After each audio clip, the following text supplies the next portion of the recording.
It's funny, the law hasn't come down on Ben, but the sheriff has. Roger Goodell suspends him 6 games, Ben Roethlisberger.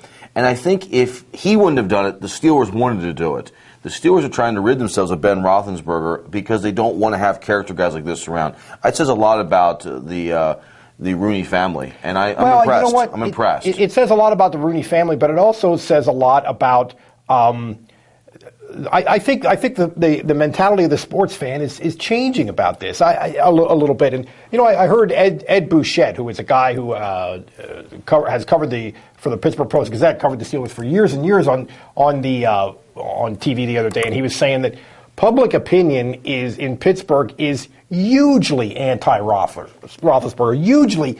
Get him out of here, even though they have to know, if they have any sense at all, that it's going to hurt them from a football standpoint. And I think people are willing to. I think people are willing to say we would rather maybe take a couple losses and have a team that consists of human beings that we can get behind than win at all costs. I think that is changing a little bit.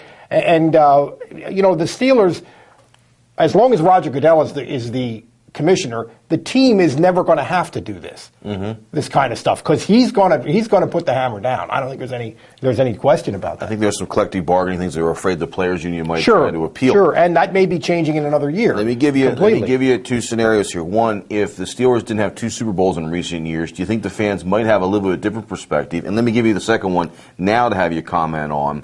What happens with the Steelers fans can say this now in the offseason, but what when this team only has 2 wins and like Dixon's the quarterback, or I don't know, Leftwich, is he still out there? What happens if it's somebody else and they're struggling, and will the tone be changed? I mean, will the Philadelphia Eagles fans be saying this if they're hungry for a Super Bowl? It's been since 1980 and they didn't win it then. It's a little bit different. It is different, and I think the answer to your question is yes, it would be different if they didn't have 2 Super Bowls since 2006. But the other thing is that we don't know we don't know how they're going to react when if we're halfway through the season and they're 2-6, which is I think a possibility. But my thinking has changed about this a little bit. I think there is a sincere.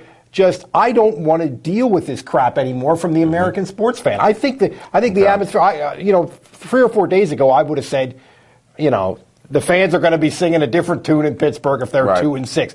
But now I really think there is a change in the way people are perceiving and reacting to this kind of stuff. Okay, it's out there that they're willing to trade him, and there's some teams that could use a quarterback.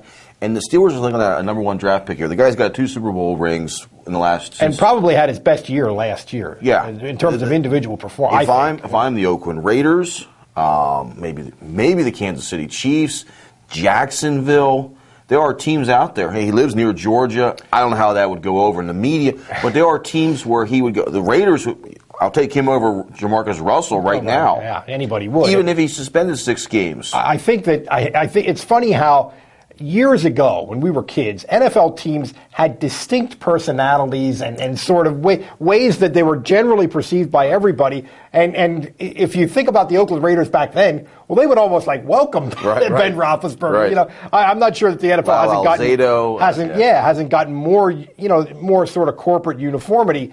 But the exception to that corporate uniformity might be Al Davis, the Raiders, who is completely insane, and who knows? Oakland might be the place for Ben Roethlisberger.